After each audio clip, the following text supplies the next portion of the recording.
সবাইকে মন ভোলানো গল্পে আরও একবার সাদর আমন্ত্রণ। আজকের নিবেদন শরৎচন্দ্র চট্টোপাধ্যায় রচিত অরক্ষণীয়া।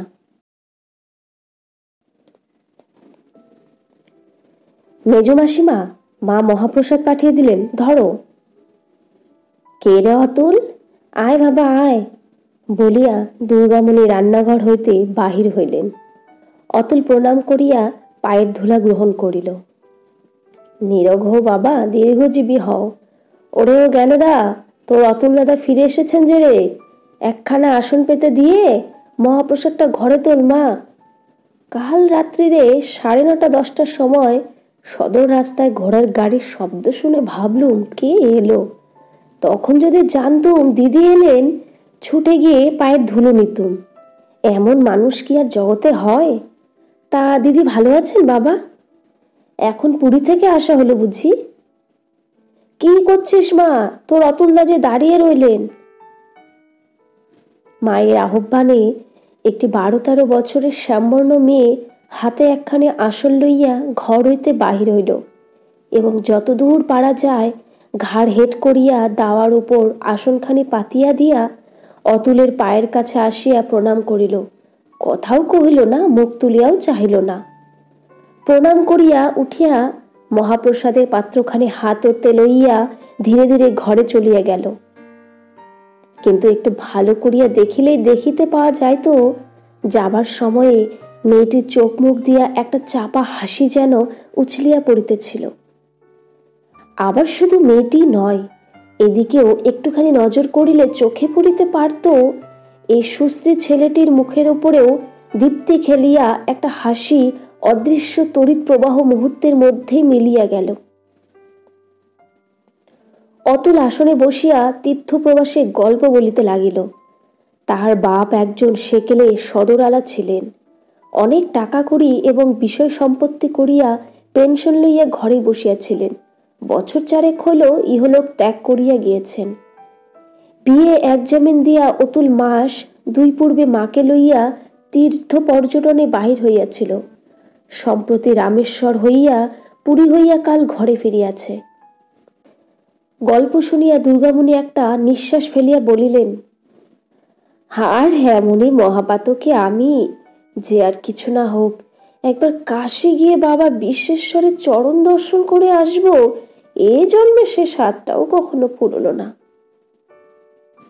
অতুল বলিল, কাশী বলো আর যাই বলো মেঝমাসিমা, একবার সব ছেড়ে ছুড়ে জোর করে বেরিয়ে পড়তে না পারলে আর হয় না। আমি অমন জোর করে না নিয়ে গেলে আমার মায়েরই কি বা যাওয়া হতো নাকি? দুর্গামণি আরেকটা দীর্ঘ নিঃশ্বাস ত্যাগ করিয়া কহিলেন, জানিস তো বাবা সব, জোর করব কি দিয়ে বল দেখি? 30টি টাকা মাইনের উপর খেয়ে পড়ে লোকতা কুটুম্বিত করে ডাক্তার বদ্যির ওষুধের খরচ যুগে কি থাকে বল দেখি? আর এই মেয়েটা দেখতে দেখতে 13ই পা দিলে। তোকে সত্যি বলছি অতুল, ওর পানে চাইলে যেন আমার বুকে রক্ত হু হু করে শুকিয়ে যায়। উফ, এত বড় শত্রুকেও পেটে ধরে মাকে লালন পালন করতে হয়। বলিতে বলিতেই তাহার 2 চক্ষু সজল হইয়া উঠিল। কিন্তু আশ্চর্য এই যে অতুল এত বড় দুশ্চিন্তা ও কাতরোক্তির সম্মুখেও ফিক করিয়া হাসিয়া ফেলিল। কহিল, মাসিমার সব বাড়াবাড়ি। আচ্ছা, মেয়ে কি আর কারুর হয় নাই যে তোমারই শুধু ওই একটা হয়েছে আর রাজ্যে দুর্ভাবনা একা সব তোমার? দুর্গামণি কহিলেন, আমার এটা ঠিক ভাবনা নয় অতুল, এ আমাদের মৃত্যু যন্ত্রণা। সমাজ ভাবে আমি জানি তো, মেয়ের বিয়ে দিতে না পারলেই জাত যাবে, কিন্তু দেব কি করে? টাকা চাই, কিন্তু পাবো কোথায়? এই ভদ্রাসনের একাংশ ছাড়া আমার বলতে তো আর কিছুই নেই রে বাবা। আধ ঘন্টা পূর্বে এই মেয়েটাকেই উপলক্ষ করিয়া স্বামী স্ত্রীতে কলহ হইয়া গিয়েছিল। স্বামী অর্ধভুক্ত ভাতের থালা ফেলিয়া রাখিয়া অফিসে চলিয়া গিয়েছিল। সেই ব্যর্থ দুর্গামণির মনে আলোড়িত হইয়া উঠিল এবং টপ টপ করিয়া 2 ফোঁটা চোখের জল গাল বাহিয়া কোলের ওপর ঝরিয়া পড়িল। হাত দিয়া মিছিয়া বলিলেন, আর জন্মে কত স্ত্রী হত্যা ব্রহ্মহত্যা করেছিল অতুল, যে এ জন্মে মেয়ে পেটে ধরেছি। না মেজো মাসিমা, আমি উঠলুম, নইলে তুমি থামবে না। দুর্গামণি আরো একবার চোখ মুছিয়া লইয়া কইলেন, না বাবা, একটু বস, দুদণ্ড তোর কাছে কাঁদলেও বুকটা হালকা হয়। তাই বলি ভগবান, হতভাগীকে আমার কোলেই যদি পাঠালে, রংটা একটু ফর্সা করেই পাঠালে না কেন? কালো বলে কেউ যে ওকে আশ্রয় দিতে চায় না, সবাই যে সুন্দরী মেয়ে চায়। ওরে পোড়া সমাজ, তুই কুল শীল স্বভাব চরিত্র কিছুই যদি দেখবি নে, মেয়ে শুধু কালো বলেই তাকে ঘরে ঠাঁই দিবি নে, তবে সে মেয়ের বিয়ে না হলেই বা বাপ মাকে দণ্ড দিবি কেন? অতুল কহিল, কালো মেয়ের কি বিয়ে হচ্ছে না? ভোমরাও কালো, কোকিলও কালো, তাদের কি আদর হয় না? এসব তো চিরকালের দৃষ্টান্ত মেজো মাসিমা। দুর্গামণি কহিলেন, তাই দৃষ্টান্তই শুধু চিরজীবী হয়ে আছে বাবা, আর কিছুই নেই। কিন্তু তাতে আর সান্ত্বনা পাইনে, জোরও পাইনে অতুল। গিরিশ ভট্টাচার্যের মেয়ের বিয়ের চোখের ওপর দেখে হাত পা যেন পেটের ভিতর ঢুকে গেছে। ঠিক আমাদের মতোই, না ছিল টাকার বল, না ছিল মেয়ের রূপ, তাই পাত্রের বয়সও গেল 60-এর কাছাকাছি। তার মায়ের কান্নাটা আমি আজও যেন কানে শুনতে পাচ্ছি। অতুল সবিস্ময় প্রশ্ন করিল, 60-এর কাছাকাছি বলো কি? তা হবে বই কি বাবা, হরি চক্রবর্তীর নাচ জামাই হলো ও পাড়া নিতাই চাটুর্যে, তারই একটা 8-10 বছরের মেয়ে, যে হিসেব করে দেখো দেখি। খবর শুনিয়া অতুল স্তব্ধ হইয়া চাহিয়া রহিল। দুর্গামণি বলিতে লাগিলেন, সে মেয়ে যদি মনের ঘেন্নায় বিষ খায়, কি গলায় দড়ি দেয়, কিংবা কুলে কালি দিয়ে চলে যায়, মা হয়ে তাকে বুকের ভেতর থেকে অভিশাপ দিই কেমন করে বলো দেখি বাবা। অতুল চুপ করিয়া রহিল। দুর্গামণি হঠাৎ তাহার হাতটা চাপিয়া ধরিয়া বলিলেন, বাবা অতুল, আজকাল সবাই বলে তোদের ছেলেদের মধ্যে দয়া ধর্ম আছে। দেখিস নে বাবা, তোদের স্কুল কলেজের কোনো ছেলে যদি নিতান্ত দয়া করেই মেয়েটাকে তার পায়ে একটুখানি ঠাঁই দেয়, তাহলে তোদের কাছে আমি মরণ পর্যন্ত কেনা হয়ে থাকবো রে অতুল। অতুল শশব্যস্তে হাত ছাড়াইয়া লইয়া তাহার পায়ের ধুলা মাথা লইয়া আর্দ্রকণ্ঠে বলিয়া ফেলিল, কেন এত ব্যস্ত হচ্ছ মেজো মাসিমা? আমি কথা দিচ্ছি। কিন্তু কথাটা সে দিতে পারিল না। সহসা লজ্জায় তাহার কর্ণমূল পর্যন্ত রাঙ্গা হইয়া কণ্ঠরোধ হইয়া গেল। দুর্গামণি যদিও ইহা লক্ষ্য করিলেন না, কিন্তু আর কেহ তথায় উপস্থিত থাকিলে হয়তো সংশয় করিত। কি এমন কথাটা অতুল ঝোঁকের ওপর দিতে গিয়াও এমন করিয়া থামিয়া গেল? অতুল নিজেকে সামলাইয়া লইয়া উঠিয়া দাঁড়াইল। সহজভাবে কহিল, আচ্ছা, খুব চেষ্টা করব। কইরে জ্ঞানদা, একটা পান টান দে না, বাড়ি যাই। দুর্গামণি রাগিয়া চিৎকার করিলেন, তোরে অতুল দ্বারে একটা পান দে না রে গেনি, মুখ পোড়া মেয়ের না আছে রূপ, না আছে গুণ, বলি এসব কথাও কি শেখাতে হবে? মহাপ্রসাদ নিয়ে সেই যে ঘরে ঢুকলি আর বেরুলি নে, যা যা শিগগিরি পান নিয়ে আয় তাড়াতাড়ি। আচ্ছা, আমি নিজেই গিয়ে পান নিচ্ছি। কোন ঘরে রে জ্ঞানদা? বলিয়া উচ্চকণ্ঠে সাড়া দিয়া অতুল শোবার ঘরে গিয়া প্রবেশ করিল। সম্মুখে পানের শয্যা লইয়া মেয়েটি চুপ করিয়া বসিয়াছিল। অতুল ঘরে ঢুকিয়াই গম্ভীর হইয়া বলিল, মেজো মাসিমা বলছেন মুখ পোড়া জ্ঞানী, না আছে রূপ, না আছে গুণ, তাকে একটা 60 বছরের বুড়োর সঙ্গে বিয়ে দিতে হবে। জ্ঞানদা জবাব দিল না। অবনত মুখে বাটা হইতে গোটা পান দুই লইয়া হাত উঁচু করিয়া ধরিল। অতুল পেছনে আসিয়া হাত হইতে পান লইয়া কহিল, কিন্তু পান সাজে ভালো হলে এবার মাপ করা হবে, 60কে কমিয়ে না হয় 20-21 দাঁড় করানো যাবে। জ্ঞানদা লজ্জায় মাথাটা ঝুঁকাইয়া প্রায় বাটার সঙ্গে এক করিয়া ফেলিল। অতুল গলা খাটো করিয়া বলিল, মাসিমার কাছে আর একটু হলে বলেই ফেলেছিল আর কি। আচ্ছা, বেলা হলো, চললুম। জ্ঞানদা ইহারও প্রত্যুত্তর করিল না। সেই যে জড়সড় হইয়া মাথা হেট করিয়া বসেছিল, তেমনই বসিয়া রহিল। কথা কওয়া হলো না। আচ্ছা, বলিয়ায় অতুল মেয়েটির ভিজা এলো চুলের এক কোছা টানিয়া দিয়া বলিল, কিন্তু আসছে হরি চক্রবর্তীর মতন একটা বুড়ো চললুম, বলিয়া হাসিতে হাসিতে ঘর হইতে বাহির হইয়া গেল। কিন্তু উঠানে পা দিয়াই চাচাইয়া উঠিল, মেজ মাসিমা, জ্ঞানোর জন্যে বোম্বাই থেকে মা একজোড়া চুড়ি কিনেছিলেন, বাইরে এসে দেখো। কই দেখি বাবা, বলিয়া দুর্গামণি পুনরায় রন্ধনশালা হইতে বাহির হইলেন। অতুল পকেট হইতে 2 গাছের চুড়ি বাহির করিয়া মেলিয়া ধরিল। তাহার রং এবং কারুকার্য দেখিয়া দুর্গামণি অত্যন্ত পুলকিত চিত্তে দাতার ভুয়ো ভুয়ো যশগান করিতে লাগিলেন। চুড়ি দুখানি কাচের পটে, কিন্তু সেরূপ মূল্যবান বাহারে চুড়ি পাড়া গায়ে কেন? কলিকাতাতেও তখনও আমদানি হয় নাই। বস্তুত তাহার গঠন চাকচিক্য এবং সৌন্দর্য দেখিয়া মায়ের নাম করিয়া অতুল নিজের টাকাতেই বোম্বাই হইতে ক্রয় করিয়া আনিয়াছিল। মায়ের ডাকাডাকিতে জ্ঞানদা বাহির হইয়া আসিল এবং নিঃশব্দ নতমুখে স্নেহের এই প্রথম উপহার হাত পাতিয়া গ্রহণ করিতে গিয়া তার অঞ্জলিবদ্ধ হাত দুটি কাঁপিয়া গেল। তারপরে দাতার পায়ের কাছে নমস্কার করিয়া সে ধীরে ধীরে প্রস্থান করিল। সে একটি কথাও কহে নাই, কিন্তু আজ তাহার অন্তরের কথা অন্তর্যামী জানিলেন। শুধু পেছনে দাঁড়াইয়া এই দুটি মানুষ ক্ষণকালের জন্য সস্নেহ মুগ্ধে নেত্রে এই কিশোরীর অনন্ত গঠন ও গতিভঙ্গির প্রতি চাহিয়া রহিলেন।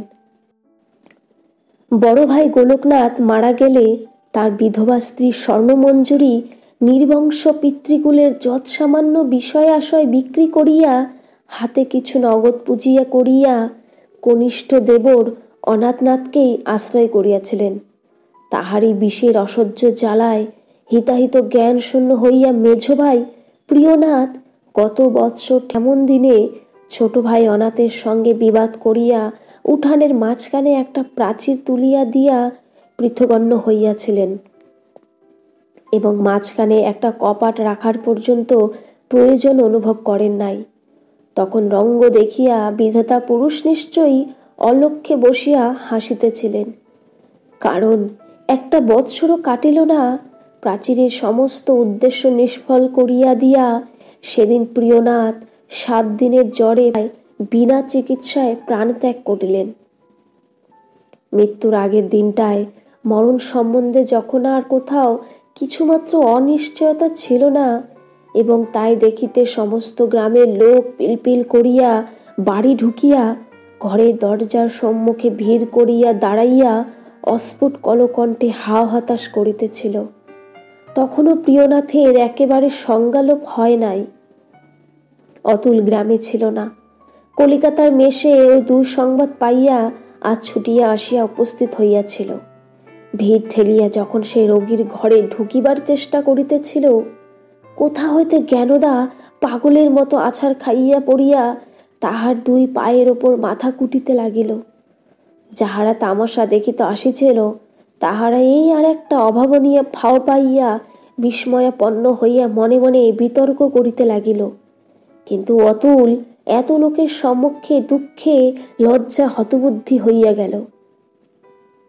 ক্ষণেক পরে যখন সে কথঞ্চিত প্রকৃতিস্থ হইয়া তাহাকে তুলিয়া ধরিতে গেল, তখন জ্ঞানদা জোর করিয়া পায়ের উপর মুখ চাপিয়া কাঁদিতে কাঁদিতে কহিল, বাবার মরণকালে তুমি নিজের মুখে তাকে একটা সান্ত্বনা দিয়ে যাও।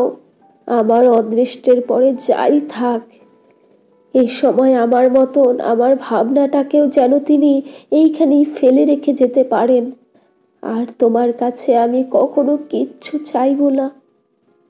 বলিয়া তেমনি করিয়া মাথা খুঁড়িয়া খুঁড়িয়া কাঁদিতে লাগিল। তাহার দুশ্চিন্তাগ্রস্ত দুর্ভাগা পিতা অত্যন্ত অসময়ে অকালে মরিতেছে, আজ আর তাহার কাণ্ডজ্ঞান ছিল না। এত লোকের সম্মুখে কি করিতেছে কি বলিতেছে কিছুই ভাবিয়া দেখা গেল না। ক্রমাগত একভাবে মাথা খুঁড়িতে লাগিল।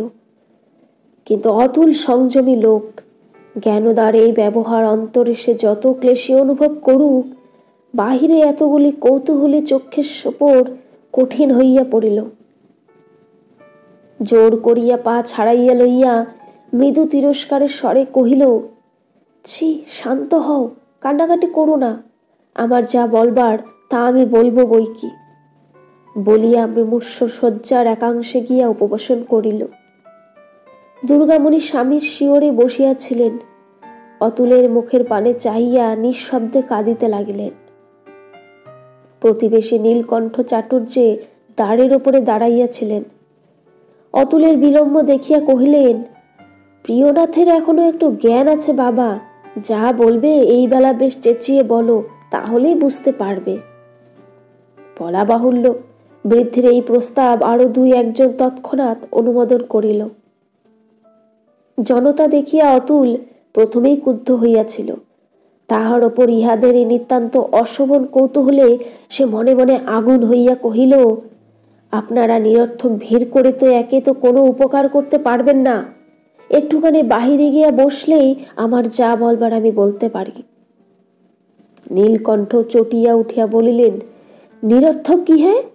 প্রতিবেশীর বিপদে প্রতিবেশী এসে থাকে, তুমি কোন সার্থক উপকার করতে বিছানায় গিয়ে বসেছ বাপু? অতুল উঠিয়া দাঁড়াইয়া দৃঢ়স্বরে কহিল, আমি উপকার করি না করি, আপনাদের এমন করে বাতাস আটকে অপকার করতে আমি দেব না। সবাই বাইরে যান। তাহার ভাব দেখিয়া নীলকণ্ঠ দু পা পিছাইয়া দাঁড়াইয়া কহিলেন, সেদিনকার ছোকরা তোমার তো বড় আস্পর্ধা দেখি হে। কে একজন তাহার আড়ালে দাঁড়াইয়া কহিল, এলে বিয়ে পাশ করেছে কি না? একটা 10-12 বছরের ছোড়া উকি মারিতেছিল। অতুল কাহারও কথার কোনো জবাব না দিয়া তাহাকে ঠেলিয়া দিল। সে গিয়া আরেকজনের গায়ে পড়িল। যাহার গায়ে পড়িল সে অস্ফুট স্বরে সদর আলার বেটা প্রভৃতি বলিতে বলিতে বাহির চলিয়া গেল। নীলকণ্ঠ প্রভৃতি ভদ্রলোক অতুলের কথাটা শুনিবার বিশেষ কোনো আশা না দেখিয়া মনে মনে শাসাইয়া প্রস্থান করিলেন। যখন বাহিরের লোক আর কেহ রহিল না, তখন অতুল মুমূর্ষুর উপর ঝুঁকিয়া পড়িয়া ডাকিল, মেসোমশাই। প্রিয়নাথ রক্তবর্ণ চক্ষু মেলিয়া মোড়ের মতো চাহিয়া রহিলেন। অতুল পুনরায় উচ্চ কণ্ঠে কহিল, আমাকে চিনতে পাচ্ছেন কি? প্রিয়নাথ চক্ষু মুদিয়া অস্ফুটে বলিলেন, অতুল। এখন কেমন আছেন? প্রিয়নাথ মাথা নাড়িয়া তেমনি অস্পষ্ট স্বরে বলিলেন, ভালো না। অতুলের দুই চক্ষু জলে ভরিয়া গেল। অনেক কষ্টে নিজেকে সামলাইয়া লইয়া অশ্রুরুদ্ধ কণ্ঠ পরিষ্কার করিয়া কহিল, মেসোমশাই, একটা কথা আপনাকে জানাচ্ছি। আপনি নিশ্চিন্ত হন, আজ থেকে জ্ঞানদার ভার আমি নিলুম। প্রিয়নাথ কথাটা বুঝিতে পারিলেন না। এদিকে ওদিকে দৃষ্টিপাত করিয়া বলিলেন, কই জ্ঞানদা? দুর্গামণির স্বামীর মুখের উপর ঝুঁকিয়া পড়িয়া অশ্রু বিকৃত রোদনের কণ্ঠে বলিলেন, একবার দেখবে জ্ঞানদাকে? প্রিয়নাথ প্রথমটা জবাব দিলেন না, শেষে বলিলেন, না। দুর্গামণি কাঁদিয়া ফেলিয়া বলিলেন, অতুল কি বলেছে শুনেছ? সে তোমার জ্ঞানদার ভার নিতে এসেছে। আর তুমি ভেবো না, হতভাগীকে অনেক গালমন্দ করেছ, আজ একবার ডেকে আশীর্বাদ করে যাও। প্রিয়নাথ চুপ করিয়া চাহিয়া রহিলেন। দুর্গামণি আবার সেই কথা আবৃত্তি করার পর তাহার চোখ দিয়া দুফোঁটা জল গড়াইয়া পড়িল। অক্ষম হাতখানি অনেক কষ্টে তুলিয়া অতুলের কপালে একবার স্পর্শ করাইয়া পাশ ফিরিয়া শুইলেন। তাহার মুখ দিয়া কোনো কথাই বাহির হইল না বটে, কিন্তু এই আসন্নকালে তাহার হৃদয়ের একটা অতি গুরু ভার নিঃসংশয়ে তুলিয়া ফেলিতে পারিয়াছে অনুভব করিয়া অতুল অকস্মাৎ বালকের মতো উচ্ছ্বসিত হইয়া কাঁদিয়া ফেলিল। সাক্ষী রহিলেন শুধু দুর্গামণি আর ভগবান। পরদিন সায়াহ্নকালে 80 জন ভদ্র বাঙালি যাহা করে, প্রিয়নাথ তাহাই করিলেন। অফিসে 30 টাকা চাকরির মায়া কাটাইয়া 26 বছরের বিধবা ও 13 বছরের অনুরা কন্যার বোঝা তদপেক্ষা কোনো এক দুর্ভাগ্য আত্মীয়ের মাথায় তুলিয়া দিয়া ৩৬ বৎসর বয়সে প্রায় বিনা চিকিৎসায় ৮৬ বৎসরের সমতুল্য একটা জীর্ণ কঙ্কালসার দেহ তুলসী বেদিমূলে পরিত্যাগ করিয়া গঙ্গা নারায়ণ ব্রহ্ম নাম শুনিতে শুনিতে বোধ করি বাপ হিন্দুর বিষ্ণুলোকেই গেলেন। ছোট ভাই অনাথনাথকে বাধ্য হইয়া প্রাঙ্গণের প্রাচীরে একটা দ্বার ফুটাইতে হইল।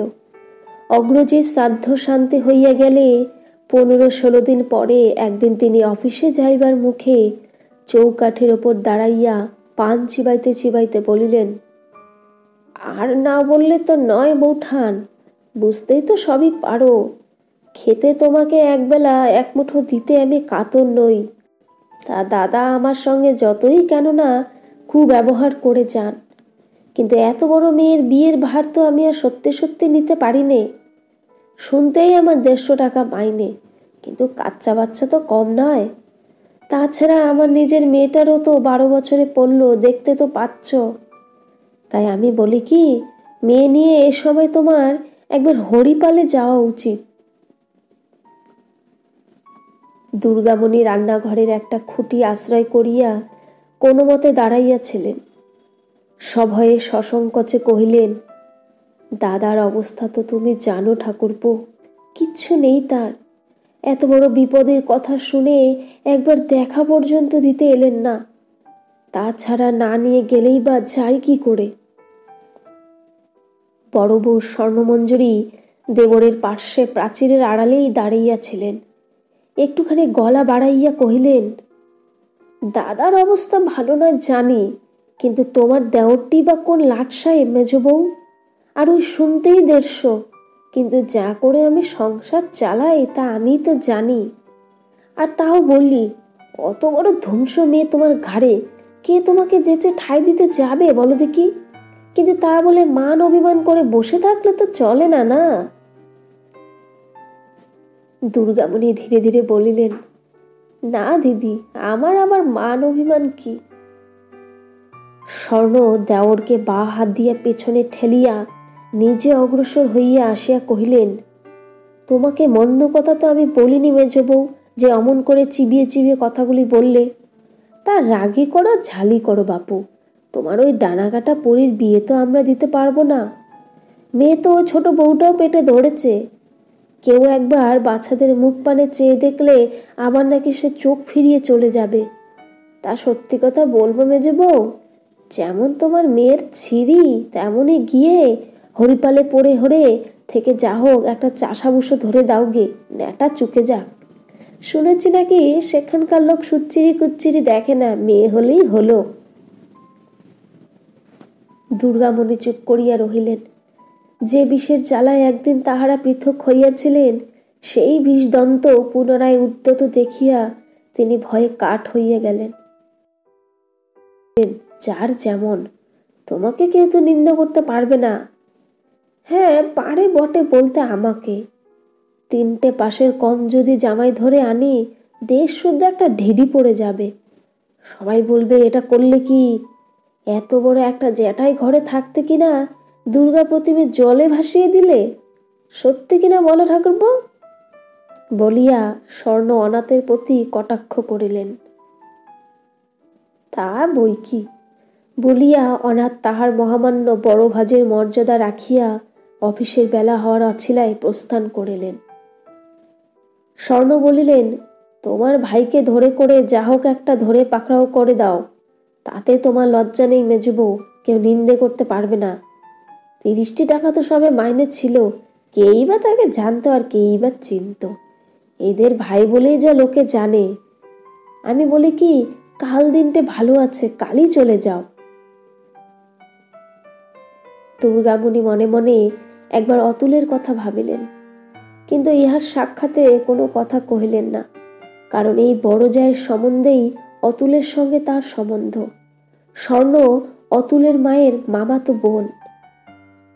সেদিন কেমন করিয়া জ্ঞানদা অতুলের পায়ের উপর পড়িয়া কাদাকাটা করিয়াছিল, মা তাহা দেখিয়াছিলেন বটে, কিন্তু অত বড় বিপদের মাথার ওপর লইয়া ইহার বিশেষ কোনো অর্থ ভাবিয়া দেখেন নাই। কিন্তু দুঃখীর ঘরে তো একান্ত মনে শোক করিবারও অবসর নাই। তাই স্বামীর মৃত্যুর পরের দিন হইতেই এই কথাটা চিন্তা করিতেছিলেন। ঘরে গিয়া দেখিলেন মেয়ে চুপ করিয়া মেঝের উপর বসিয়া আছে। ধীরে ধীরে তাহার কাছে বসিয়া কহিলেন, দিদি যা বললেন শুনেছিস তো? মেয়ে ঘাড় নাড়িয়া জবাব দিল। তারপরে যে তিনি কি বলিবেন ভাবিয়া পাইলেন না, কিন্তু মেয়ে নিজেই তাহাই সুবিধা করিয়া দিলেন। কহিল, কখনো তো বাপের বাড়ি যাওনি মা, এই সময় একবার কেন চলো না? মা বললেন, মা বেঁচে নেই, দাদা কোনোদিনও খোঁজ নিলেন না, এত বড় বিপদ শুনেও একটা চিঠি পর্যন্ত লিখলেন না, কেমন করে তাদের কাছে সেদে যাই বল দেখি মা? মেয়ে কহিল, দুঃখের খোঁজ কেউ সেদে কখনো নেয় না মা, তারা নেননি, এরাও তো নেন না, এরা বরং যেতেই বলছেন। আমাদের মান অভিমান বাবার সঙ্গে চলে গেছে মা, চলো আমরা সেখানে গিয়ে থাকি গে। মায়ের চোখ দিয়া জল পড়িতে লাগিল। মেয়ের সস্নে মুছাইয়া দিয়া কহিল, আমি জানি মা, শুধু আমার জন্যে তুমি কোথাও যেতে চাও না, নইলে জ্যাঠাইমার কথা শুনে একটা দিনও তুমি এখানে থাকতে না। আমার জন্যে তোমাকে এতটুকু ভাবতে হবে না মা, চলো না, দিন কতকের জন্য আমরা আর কোথাও যাই, এখানে থাকলে তুমি মরে যাবে মা। মা আর থাকিতে পারিলেন না, মেয়েকে বুকের কাছে টানাইয়া লইয়া হু হু করিয়া কাঁদিয়া উঠিলেন। মেয়ে বাধা দিল না, শান্ত করবার চেষ্টা করিল না, শুধু নীরবে জননীর বুকের ওপর মুখ রাখিয়া বসিয়া রহিল। অনেকক্ষণ পর দুর্গামণি নিজেই কথা কটা শান্ত হইয়া চোখ মুছিয়া বলিলেন, তোকে সত্যি বলছি জ্ঞানদা, তুই না থাকলে আমি যেখানে দু চক্ষু যায় সেদিনই চলে যেতাম, যেদিন তিনিও জন্মের মতো চলে গেলেন, শুধু তোর জন্যই পারিনি। আচ্ছা, একটা কথা আমাকে সত্যি করে বল দেখি, সেদিন কেন অতুল ও কথা বললে? না জ্ঞানদা, অমন করে মুখ ঢেকে থাকিস নে মা, লজ্জা করবার সময় এ নয়। আমি জানি মিছে কথা বলবার ছেলে সে নয়, তবে সেই বা কেন তার মরণকালে অমন ভরসা দিলে, আর তুই বা কেন তার পায়ে পড়ে অমন করে কাঁদলি? জ্ঞানদা মায়ের বুকের মধ্য হইতে অস্ফুটে কহিল, সে আমি জানি নে মা। দুর্গামণি জোর করিয়া মেয়ের মুখখানে তুলিয়া ধরিয়া একবার দেখিবার চেষ্টা করিলেন, কিন্তু সে জোর করিয়া আঁকড়িয়া ধরিয়া রহিল। বিফল কাম হইয়া তিনি পুনরায় কহিলেন, তোমার বাবা বেঁচে থাকতে আমার কখনো কিছু মনে হয়নি বটে, কিন্তু সেই দিন থেকে ভেবে ভেবে এখন যেন অনেক কথাই বুঝতে পারি। অতুলের মুখের কতদিনের কত ছোটখাটো কথাই না আজ আমার মনে হচ্ছে। বলিতে বলিতেই তিনি অকস্মাৎ ব্যগ্র হইয়া কন্যার দুটি হাত নিজের হাতের মধ্যে লইয়া জিজ্ঞাসা করিলেন, সত্যি বল মা, আমি যা মনে করেছি তা মিথ্যে নয়, আমি এ কদিন শুধু স্বপন দেখিনি।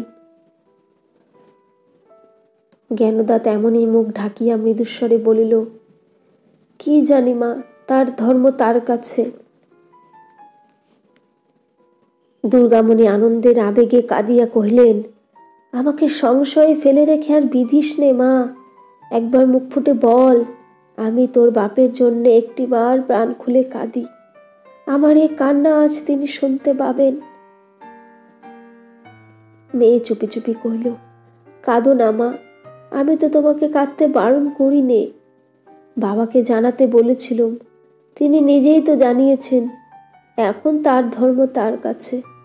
দুর্গামণি এবার আর বাধা মানিলেন না, জোর করিয়া মেয়ের আরক্ত অশ্রুসিক্ত মুখখানি তুলিয়া ধরিয়া তাহাকে অজস্র চুম্বন করিয়া পুনরায় বুকের ওপর চাপিয়া ধরিয়া নীরবে বহুক্ষণ ধরিয়া অশ্রুপাত করিলেন।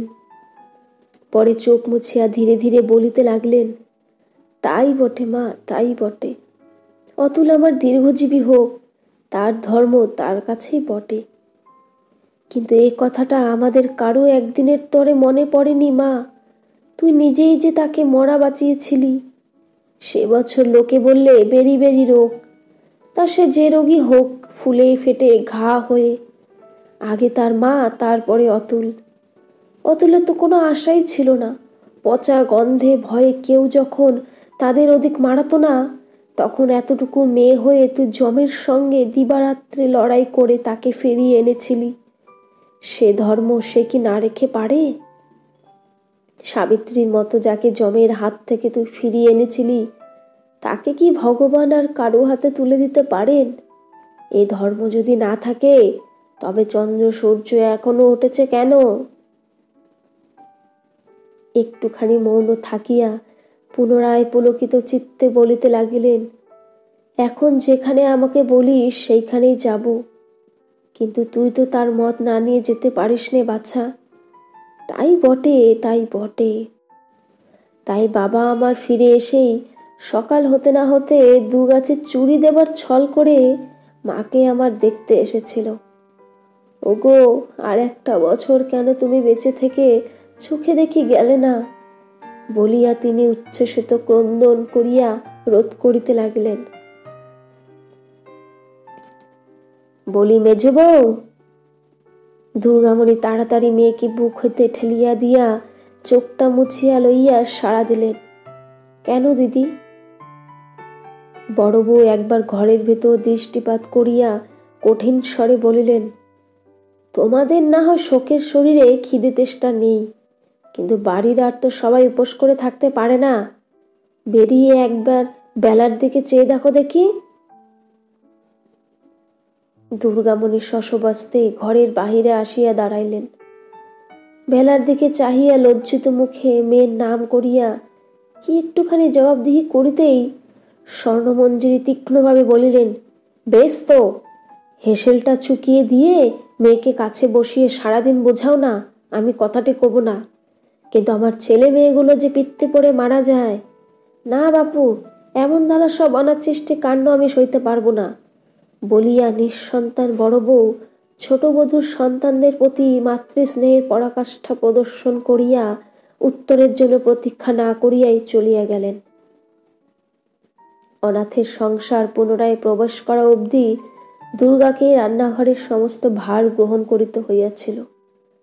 তাহাতে বড় বউ এবং ছোট বউ উভয়ই সমস্ত দিনব্যাপী ছুটি পাইয়া, একজন পাড়া বেড়াইয়া এবং খরচপত্র অত্যন্ত বেশি হইতেছে বলিয়া কোন্দল করিয়া এবং আরেকজন ঘুমাইয়া নোবেল পড়িয়া গল্প করিয়া দিন কাটাইতেছিলেন। অনাথ 8:30টায় ডেলি প্যাসেঞ্জার। ভোরে উঠিয়া যথাসময়ে তাহার আহার্য প্রস্তুত করিয়া দেওয়া এ বাড়িতে একটা নিদারুণ অশান্তির ব্যাপার ছিল।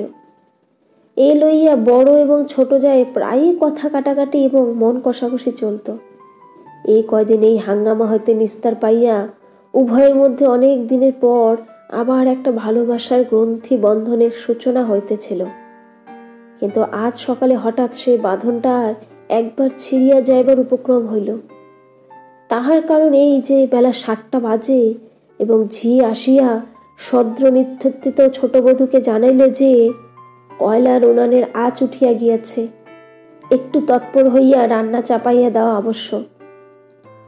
ছোট বউ বিরক্ত হইয়া জিজ্ঞাসা করিলেন, কেন, মেজদি কি করছে? বেলা 7টা বাজে, আজ বুঝি সে আর হুঁশ নেই? ঝি কইল, হুঁশ কেন থাকবে না গা, ভোরে উঠে মায়ে জিয়ে জিনিসপত্র গোছগাছ বাঁধা চাঁদা করছে, এই 8টার গাড়িতে হরিপাল না কোথায় যাবে যে। ছোট বউর কালকের কথাটা মনে পড়িল, কিন্তু কিছুমাত্র প্রসন্ন না হইয়া চাচাইয়া কহিল, যাবে বললে যাবে নাকি? বাবু হুকুম নিয়েছে, দিদিকে জানিয়েছে? ঝি কহিল, বাবুর কথা জানি না ছোট বৌমা, কিন্তু বড় মা তো নিজেই তাদের আজ যেতে বলেছিল। তবে তাকেই বলো গে 8:30টার ভাত দিতে, আমি জানি নে, বলিয়া ছোট বউ ক্রোধে অগ্নিমূর্তি হইয়া খানিকটা গুল গুড়ানো ঠোঁটের ভিতর পুরিয়া গামছাটা কাঁধে ফেলিয়া খিড়কির দিকে হনহন করিয়া চলিয়া গেল। ঝি বলল, থাকলে তো বলবো, তিনি গেছে গঙ্গা চান করতে, বলিয়া সে নিজের কাজে চলিয়া গেল। ছোট বুকে ফিরিতে হলো, কারণ অফিসের সাহেব তাহার আগের মর্যাদা বুঝিবে না। হয় যা হোক দুটা সিদ্ধ করিয়া দিতেই হইবে, না হয় স্বামীকে ঠিক সময়ে অভুক্তই যাইতে হবে, দুটার একটা অপরিহার্য। ছোট বউ ফিরিয়া আসিয়া দুর্গামণির দরজার সম্মুখে দাঁড়াইয়া তীক্ষ্ণ কণ্ঠে কহিল, যাবেই তো, কিন্তু এমন খেলোমিল করে না গেলে কি হতো না মেজদি? এই অভাবনীয় আক্রমণে দুর্গামণি অবাক হইয়া গেলেন। ছোট বউ কহিল, আমরা কেউ জানি নে তোমরা সকালেই যাবে, তিনি গেছেন গঙ্গা নাইতে, আমি তো এই উঠছি, টাইমের ভাত কি করে দিই বলো দেখি। প্রাতঃপের নাম হই মাসিমারা, বলিয়া অতুল বারান্দায় আসিয়া দাঁড়াইল। ছোট বউ ফিরিয়া আসিয়া কহিল, তুমি হঠাৎ যে অতুল? অতুল কলিকাতার মেসে থাকে, সেখানে চিঠি পাইয়া ছুটাছুটি করিয়া এইমাত্র আসিয়া জুটিয়াছে, এখনো বাড়ি যায় নাই। কহিল, মেজো মাসিমা হরিপালে গঙ্গা যাত্রা করবেন, আর শেষ দেখাটা একবার দেখতে আসবো না? হরিপাল অর্থাৎ ম্যালেরিয়ার ডিপো, তাই আশ্বিনের শুরুতেই এমন সুবুদ্ধিটা তোমাকে কে দিলে বলো দেখি মেজো মাসিমা? বাহ, বাধা ছাদা একেবারে কমপ্লিট যে, বলিয়া সে সহাস্যে ঘরের মধ্যে দৃষ্টি নিক্ষেপ করিতেই এক প্রান্ত হইতে একজোড়া জলে ভরা আরক্ষ চক্ষুর টেলিগ্রাফ পাইয়া স্তব্ধ হইয়া থামিল। ছোট বউ প্রশ্ন করিল, তুমি কি করে খবর পেলে অতুল? আমি? বাহ, বলিয়া অতুল তাহার কৈফত শেষ করিল। প্রাঙ্গণের কোনো একটা অনির্দিষ্ট স্থান হইতে স্বর্ণমঞ্জুরির কণ্ঠস্বর শব্দভেদী বাণের মতো আসিয়া প্রত্যেকের কানে বিঁধিল। অর্থাৎ তিনি গঙ্গা স্নানের শান্তসূচি হইয়া বাড়িতে পা দিয়াই ঝির মুখে কয়লার উনুনের খবর পাইয়াছিলেন। সুতরাং মেজ জায়ের সদ্য বৈধব্যের যথার্থ হেতুটা মুক্ত কণ্ঠে বলিতে বলিতে আসিতেছিলেন। চারপু পূর্ণ না হলে কি ভগবান কারো এমন সর্বনাশ করেন? করেন না। এ তার ধর্মের সংসার, এখানে অধর্ম হবার জো নেই। সোজা চলিয়া আসিয়া ঘরের চৌকাঠের ভিতরে একটা পা দিয়া কহিলেন, মতলবটা তোমার এই মেজো বউ, না খেয়ে উপোস করে ছোট কর্তা অফিসে যাক, সন্ধেবেলা পিত্তি পরে জ্বর হয়ে বাড়ি আসুক, তারপর নিজের যেমন হয়েছে তেমনই সর্বনাশ আর একজনের হোক, তাই না? দুর্গামণি মনে মনে শিহরিয়া কহিলেন, এ কপাল যার পুড়েছে দিদি, সে অতি বড় শত্রুর জন্য অমন কামনা করে না। কিন্তু কি করেছি তোমার যে এত কটু কথা আমাকে উঠতে বসতে শোনাচ্ছ? স্বর্ণ হাত নাড়িয়া মুখ অতি বিকৃত করিয়া কহিলেন, কচি খুকি যে, আমাকে বলতে হবে কি করেছ? 7:30 বাজে, টাইমের ভাত রাঁধবে কে? অতুল এতক্ষণ অবাক হইয়া শুনিতেছিল। তাহার বড় মাসিকে সে ভালো করিয়াই চিনিত, এই জন্য কথাবার্তাও বড় একটা কহিত না। কিন্তু এখন আর সহ্য করিতে না পারিয়া নিজেই প্রশ্নের জবাব দিয়া বসিল। কহিল, সত্যি কথা বললে তুমি রাগ করবে মাসিমা, কিন্তু কপাল নেহাত না পুড়লে আর কেউ তোমাদের ভাত খেতে আসে না, সে কথা তোমরাও জানো, পাড়ার আর 5 জনেও জানে। কিন্তু আজ যাবার দিনটায় হতভাগিনীদের একটু মাপ করলে তোমাদের মহাভারত অশুদ্ধ হয়ে যেত না মাসিমা? হঠাৎ অতুলের কথার ঝাঁজে দুই জায়েরই বিস্ময়ের অবধি রইল না। মিনিটখানেক কাহারও মুখ দিয়া কথা বাহির হইল না। তারপরে স্বর্ণ কহিলেন, কলকাতা থেকে তুই কি আমাদের সঙ্গে ঝগড়া করতে এসে হাজির হয়েছিস নাকি রে? ছোট বউ বলিল, ঝগড়া করতে আসবে কেন দিদি, ওর মেজমাসিকে আমরা হরিপালে গঙ্গা যাত্রা করাচ্ছি, ও তাই সে যে শেষ দেখাটা দেখতে এসেছে। ও তাই বটে। ছোট বউ কহিল, তাই দিদি তাই, তাই তখন থেকে ভাবছি আমরা বাড়ির লোক জানলাম না, তোমার বোনপটি কলকাতায় বসে জানলে কি করে? তাহলে লোকে যা বলে তা মিথ্যে নয় দেখছি। স্বর্ণ ক্রোধে দিক বিদিক জ্ঞান শূন্য হইয়া চেঁচাইয়া বিদ্রুপ করিয়া একটা কাণ্ড করিয়া তুলিলেন। বলিতে লাগলেন, বেশ তো বাছা, এতই যদি দরদ জন্মে থাকে তোমার শাশুড়ি মাসিকে গঙ্গা যাত্রাও করাবে কেন?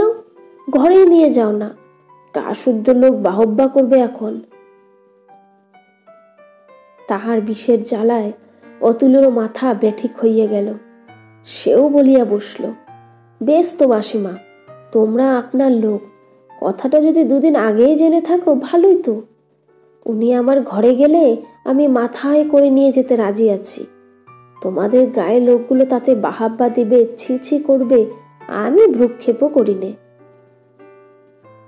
কথাটা বলিয়া ফেলিয়া অতুল নিজেও যেমনি লজ্জায় আড়ষ্ট হইয়া উঠিল, তাহার গুরুজনেরাও তেমনি অসহ্য বিস্ময়ে স্তম্ভিত হইয়া রহিলেন। এ যেন অকস্মাৎ কোথা থেকে একটা প্রচণ্ড ঘূর্ণিবাহু ছুটিয়া আসিয়া লজ্জা সরম আড়াল আবডাল সমস্তই চক্ষের পলকে ভাঙিয়া মুচড়াইয়া উড়াইয়া লইয়া মস্ত একটা ফাটা মাথের মধ্যে সবাইকে দাঁড় করিয়া দিল। কাহারও কাছে কাহারও আর গোপন করিবার রাখিবার ঢাকিবার জায়গা রইল না।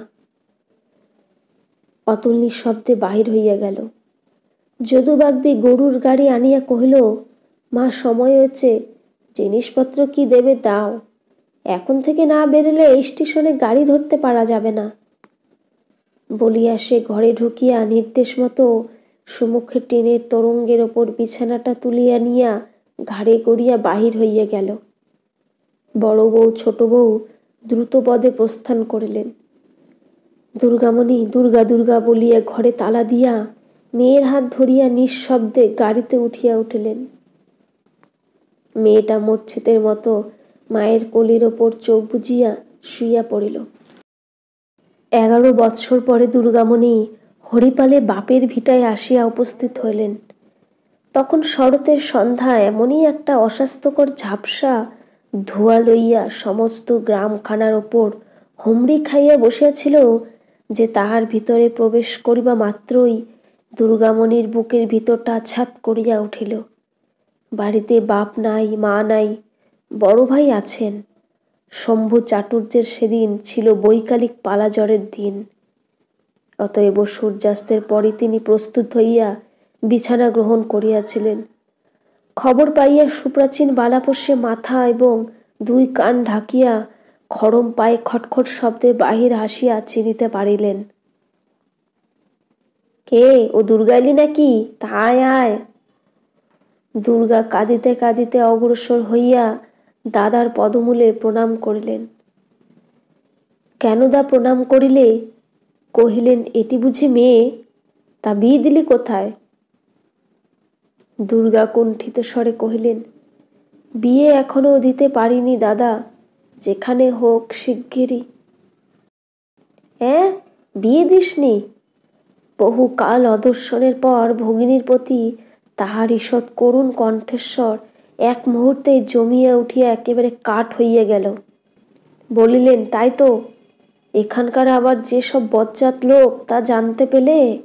তা আমি বলি কি, ওকে হেসেল টেসেলে ঠাকুর ঘর ধরে ঢুকতে দিয়ে কাজ নেই, জানিস তো এদেশের সমাজ।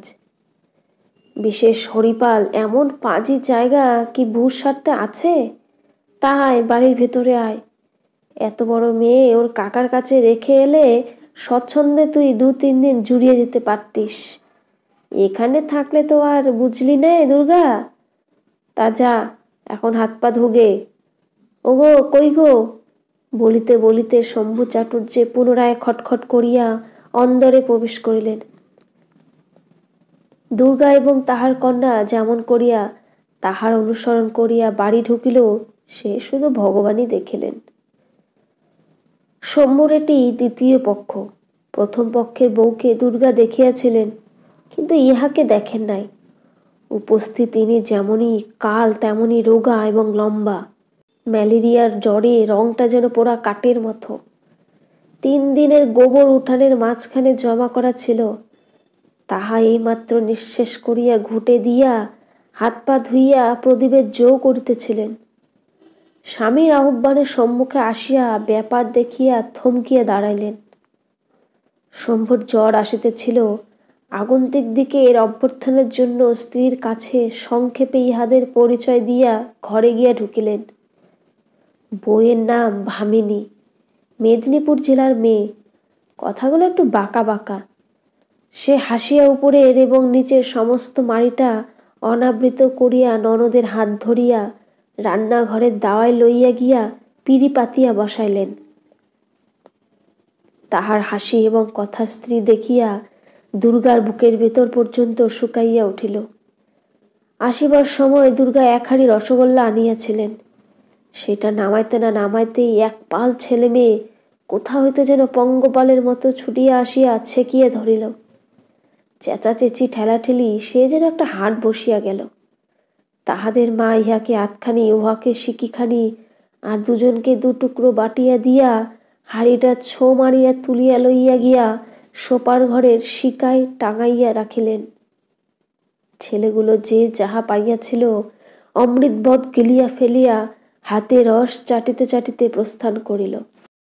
দুর্গা এখানকার রীতিনীতি কতক জানিতেন, কারণ তিনি এই গ্রামের মেয়ে। কিন্তু জ্ঞানদা 8-10 বছরের ছেলেগুলাকে পর্যন্ত সম্পূর্ণ দিগম্বর দেখিয়া লজ্জায় মাথা হেট করিয়া রহিল। মেয়েগুলারও প্রায় ওই দশা। ইতর বিশেষ যাহা আছে তা নিতান্তই অকিঞ্চিৎকর। তাহাদের নিজেদের গ্রামটাও শহর নয় বটে, কিন্তু সেখানে রাস্তাঘাট আছে। এমন আম কাঁঠাল ও বাঁশঝাড় মাথার উপর অন্ধকার করিয়া নাই। এরূপ গোবর ও পাটপচা গন্ধ চতুর্দিক হইতে আসিয়া শ্বাস প্রশ্বাসের ক্রিয়াকে ভারাক্রান্ত ব্যাকুল করিয়া দেয় না। তখনও অন্ধকার হয় নাই। একটা শৃগাল উঠানের ওপর আসিয়া দাঁড়াইতে বড় ছেলেটা তাড়া করিয়া গেল। চারিদিকে অসংখ্য ঝিঝি পোকা বিকট শব্দ শুরু করিয়া দিল। দেয়ালের গায়ে একটা শুকনো ডালা হঠাৎ অশ্রুতপূর্বে এক প্রকার বিশ্রী শব্দ শুনিয়া জ্ঞানদা সভয়ে চুপি চুপি কহিল, ও কি ডাকে মা? মামি শুনিতে পাইয়া কহিল, ও যে তক্ষপ। জ্ঞানদা শিহরিয়া জিজ্ঞাসা করিল, তক্ষপ কি, তক্ষক সাপ? মামি বললেন, হ্যাঁ মা তাই। ওই যে কোন রাজাকে কামড়েছিল বলে, গাছে গাছে একেবারে ভরা। জবাব শুনিয়া জ্ঞানদা মায়ের মুখের প্রতি একবার চাহিল। ইতিপূর্বে কান্নায় তাহার সমস্ত বক্ষ পরিপূর্ণ হইয়া গিয়াছিল। এইবার সে জননীর কোলের ওপর লুটাইয়া পড়িয়া একেবারে ফুপিয়া কাঁদিয়া উঠিল। কহিল, এখান থেকে চলো মা, এখানে আমি একদণ্ড বাঁচব না। মামি আশ্চর্য হইলেন, বলিলেন, ভয় কি গো? ওরা যে দেবতা, কখনো কারোর অপকার করে না। আর সাপ খোপের কামড়ে কটা লোক মরে বাছা, বরঞ্চ ভয় যা তা ওই ম্যালেরিয়ার। একবার ধরলে আর তাতে বস্তু রেখে ছাড়ে না। এবছর দিন 20 হলো তোমার মামাকে ধরেছে, এরই মধ্যে যেন শতজীর্ণ করে ফেলেছে। আর দিন কত পরে কে কার মুখে জল দেবে মা, এ গায়ে তা ঠিক থাকবে না। জ্ঞানদা মনে মনে অতুলের শেষ কথাগুলো মিলাইয়া লইয়া নীরবে পড়িয়া রহিল। সে রাত্রে সে একবারও ঘুমাইতে পারিল না। মায়ের বুকের কাছে মুখ রাখাইয়া বারংবার চমকাইয়া উঠিতে লাগিল। এমনি করিয়া প্রভাত হইল। নতুন স্থানে নতুন আলো চোখে পড়ায় বিন্দু মাত্র তাহার আনন্দদায় হইল না, বরঞ্চ সমস্ত আবহাওয়া, আলো বাতাস যেন কালকের চেয়েও বেশি করিয়া তাহাকে চাপিয়া ধরিল। এত বড় আইবুড়ো মেয়ে দেখিয়া পাড়ার লোক ভয়ানক আশ্চর্য হইয়া গেল। আমাদের বাংলাদেশে মেয়ের বয়স ঠিক করিয়া বলার রীতি নাই। সবাই জানে বাপ মাকে 2-1 বছর হাতে রাখিয়া বলতে হয়। সুতরাং দুর্গা যখন বলিলেন 13, তখন সবাই বুঝিল 15। তাছাড়া একমাত্র সন্তান বলিয়া নিজেরা না খাইয়া মেয়েকে খাওয়াইয়াছিলেন, পড়াইয়াছিলেন। সেই নিটোল স্বাস্থ্যে এখন আর কাল হইল। জ্ঞানদার যথার্থ বয়সের বিরুদ্ধে ইহাই বেশি করিয়া সাক্ষ্য দিতে লাগিল। 2 দিন না যাইতেই শম্ভু কথা প্রসঙ্গে ভগিনীকে কহিলেন, মেয়েটার জন্য তো পাড়ায় মুখ দেখানো ভার হয়েছে, একটি ভারী সুপাত্র আছে, দিবি নাকি? দুর্গা বললেন, জামাই আমার স্থির হয়ে আছে, আর কোথাও হতে পারে না। শম্ভু বলিলেন, তাহলে তো কথাই নেই। কিন্তু এমন সুপাত্র বড় ভাগ্যে মেলে তা বলে দিচ্ছি। 20-25 বিঘে ব্রহ্মাস্ত্র, পুকুর, বাগান, ধানের গোলা, লেখাপড়াতেও। দুর্গা কথাটা শেষ করিতে না দিয়ে, না দাদা, আর কোথাও হবার জো নেই। এই বছরটা বাদে সেখানেই আমাকে মেয়ে দিতে হবে। শম্ভু বলিলেন, কিন্তু আমার বিবেচনায় এই সামনের অগ্রাণের মেয়ে উচ্ছন্ন করা কর্তব্য হয়েছে। দুর্গা নিরর্থক প্রতিবাদ না করিয়া কাজ আছে বলিয়া উঠিয়া গেলেন। ক্রমশ প্রকাশ পাইল এই সুপাত্রটি শম্ভুরই এই পক্ষের বড় শ্যালক। স্ত্রীর মৃত্যু ঘটায় প্রায় 6 মাস যাবৎ বেকার অবস্থায় আছেন। আর বেশি দিন থাকা কেহ সঙ্গত মনে করে না। বিশেষত ঘরে অনেকগুলি কাচ্চা বাচ্চা থাকায় একটি ডাগর মেয়ে নিতান্তই আবশ্যক হইয়া পড়িয়াছে। সেই জন্যই বোধ করি দুর্গার বারংবার অস্বীকার করা সত্ত্বেও এই সুপাত্রটি একদিন সহসা আবির্ভূত হইয়া সম্মুখে জ্ঞানদাকে দেখিতে পাইলেন এবং বলা বাহুল্য যে পছন্দ করিয়া ফিরিয়া গেলেন।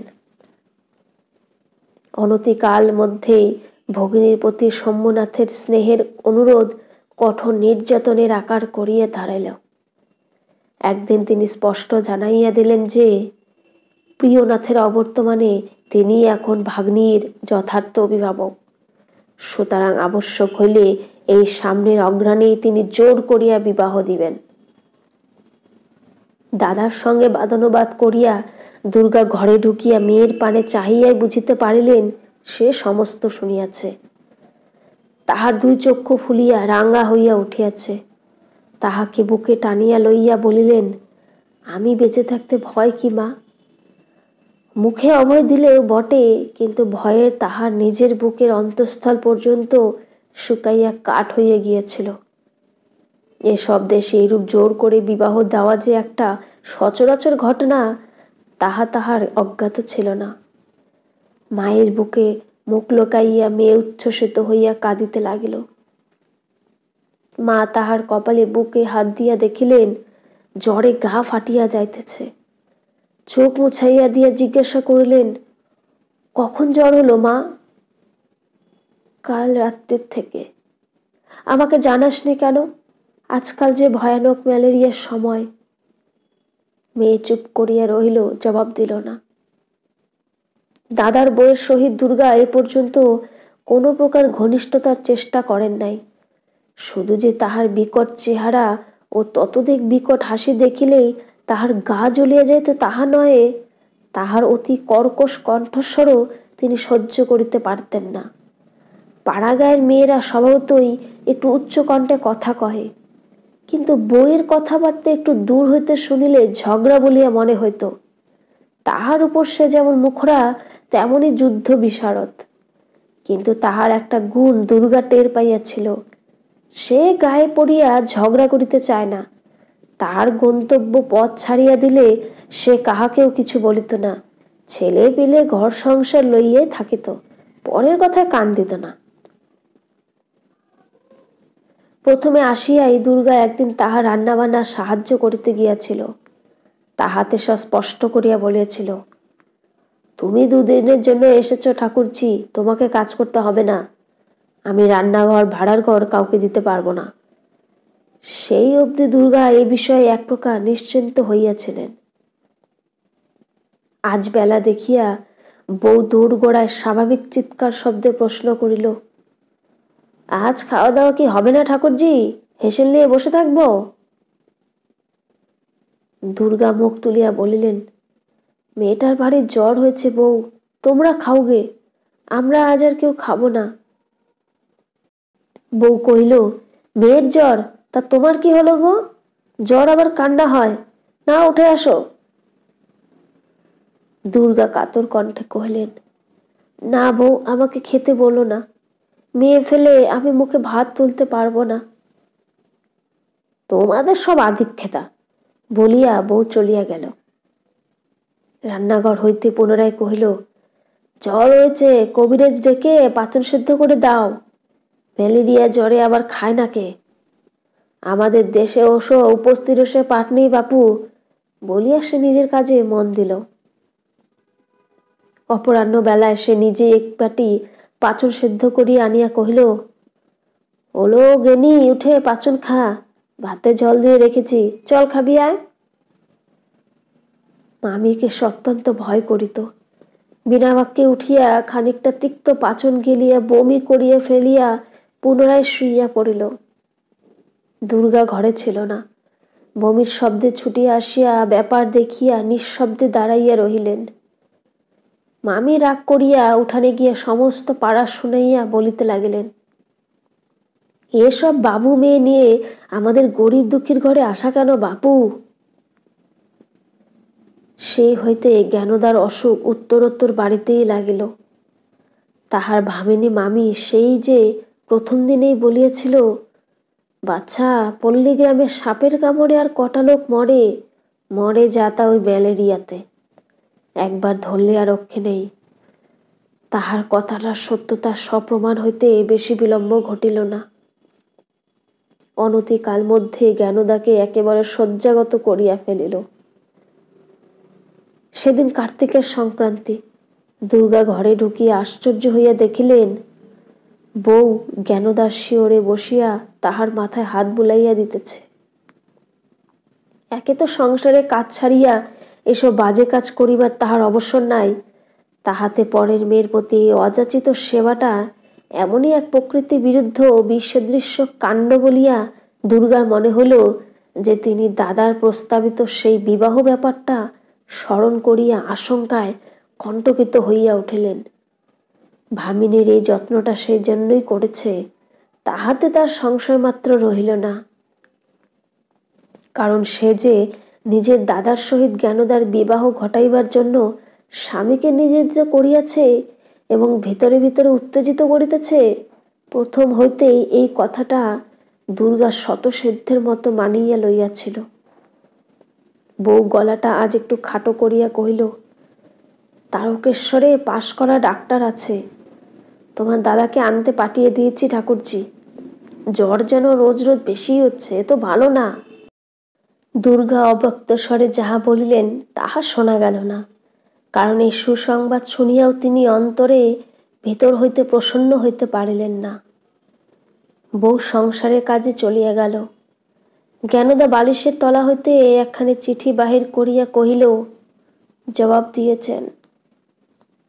কই দেখি দেখি বলিয়া মা সেখানে যেন কাড়িয়া লইলেন, কিন্তু পরক্ষণেই অসহ্য আগ্রাহ্য গ্রমণ করিয়া চিঠিখানা দুই মুঠার মধ্যে লইয়া চুপ করিয়া বসিয়া রহিলেন। একবার মনে করিলেন খুলিয়া পড়ি, আবার ভাবিলেন না, উচিত নয়। মেয়ে যেন হাতেই দিয়েছে, কিন্তু মা হইয়া তিনি কি পড়িবেন কি করিয়া? মৃদুস্বরে জিজ্ঞাসা করিলেন, কি লিখেছে অতুল? জ্ঞানদা ইতিমধ্যে পাশ ফিরিয়া শুইয়াছিল। সংক্ষেপে কহিল, আসা উচিত ছিল না এইসব। পত্রের এই দুটি কথা শুনিয়াই মায়ের দুই চক্ষে জল আসিয়া পড়িল। তিনি মনে মনে আবৃত্তি করিলেন, আসা উচিত ছিল না এইসব। অতুলের মুখখানি স্মরণ করিয়া তাহাকে অসংখ্য আশীর্বাদ করিয়া দুর্গা মাতৃস্নেহে বিগলিত হইয়া মনে মনে বললেন, না জানি বাছার কতই না অভিমান, কতই না মর্মান্তিক ব্যথা এই দুটি কথার মধ্যে লুকানো আছে। এখানে আসিয়া জ্ঞানদা জ্বরে পড়িয়াছে, তাহাতেই তো বাছা সেদিন রাগ করিয়া বলিয়াছিল, ইহাদের গঙ্গা যাত্রা দেখিতে কলিকাতা হইতে আসিয়াছি। সত্যিই তো, আমি নিজে যাই করি এবং যেখানেই যাই সে আলাদা কথা, কিন্তু মেয়ে লইয়া আমার যে কোনো মতে আসা উচিত ছিল না। যত কষ্টই হোক সব সহ্য করিয়া তো সেখানে আমাদের পড়িয়া থাকা উচিত ছিল। কাগজখানি অপূর্ব মমতার সহিত মুঠার মধ্যে নাড়াচাড়া করিতে করিতে কত কথাই আজ তাহার মনে পড়িতে লাগিল। স্বামীর মৃত্যু শয্যায় অতুলের প্রতিজ্ঞা, সেই চুরি দুখাছি দিবার ছলে মহাপ্রসাদ লইয়া আসা, বিশেষ করিয়া আসিবার দিনটায় মাসির সহিত তাহার কলহ, এই কথা তাহার মা শুনিয়াছেন, পাহাড় লোক শুনিয়াছে। এতদিনে সবাই জানিয়াছে কেন সে কলিকাতা হইতে ছুটিয়া আসিয়াছিল। আনন্দে গর্বে তাহার মাতৃবক্ষ পরিপূর্ণ হইয়া উঠিল। মনে মনে বলিলেন, কালো মেয়ে, আমার কালো মেয়ের গৌরব দেখুক সবাই। ওরে কোকিলও কালো, ভোমরাও কালো যে। ডাকিলেন, জ্ঞানদা, এখন কেমন আছিস মা? ভালো আছি মা। হ্যাঁ রে, আমার কথা অতুল কিছু লিখেছে? পড়ে দেখো না। কৌতূহল আর তিনি সামলাইতে পারিলেন না, জানালার কাছে কাগজখানি মেলিয়ে ধরিলেন। অত বড় কাগজের মধ্যে মাত্র 2 ছত্র লেখা দেখিয়া প্রথমটা তাহার মনে হইল মেয়ে কি দিতে হয়তো কি দিয়াছে। পরক্ষণে শ্রীচরণেশু পাঠ দেখিয়া মনে মনে হাসিয়া বলিলেন, তাইতেই পড়তে দিয়েছে, এ যে আমারই চিঠি। লেখা আছে, সেই সময় বলিয়াছিলাম ও জায়গায় ম্যালেরিয়া ডিপো। জ্ঞানদার জ্বর শুনিয়া দুঃখিত হইলাম, আশা করি শীঘ্র আরোগ্য হইয়া যাবে, আমরা ভালো আছি, আমার প্রণাম গ্রহণ করিবেন ইতি। দুর্গার কথাটা জিজ্ঞাসা করিতে একটু বাধিল, কিন্তু মায়ের প্রাণ না জিজ্ঞাসা করিয়াও থাকিতে পারিলেন না। কাছে বসিয়া মেয়ে রুক্ষ চুলগুলি আঙুল দিয়া নাড়িতে নাড়িতে আস্তে আস্তে বলিলেন, হ্যাঁ মা, তোমার চিঠিটার মধ্যে বুঝি অতুল রাগ করেছে? জ্ঞানদা বিস্মিত হইয়া মুখ ফিরাইয়া কহিল, আমার চিঠি আবার কোথায় মা? তোমাকেই তো লিখেছেন। দুর্গা একটুখানি হাসিয়া বলেন, আমি দেখতে চাই না, শুনলেই সুখী। রাগ করেছে সে তো আমি বুঝতেই পারছি। না মা, আমাকে তিনি আলাদা চিঠিপত্র কিছুই লেখেননি, যা লিখেছেন তা ওই। বলিয়া মেয়ে পুনরায় পাশ ফিরিয়া শুইল। সবে 2 ছত্র, আর কোনো কথা নেই? বলিয়া দুর্গ স্তব্ধ হইয়া গেলেন। তাহার যে আঙুলগুলো এতক্ষণ মেয়ের চুলের মধ্যে নানা প্রকার বিচিত্র গতিতে বিচরণ করিতে ফিরিতেছিল, সেগুলো যেন হাড়ের মতো শক্ত হইয়া উঠিল। এইভাবে অনেকক্ষণ নিঃশব্দে বসিয়া থাকিয়া তিনি উঠিয়া গেলেন। আবার দিন কাটিতে লাগিল।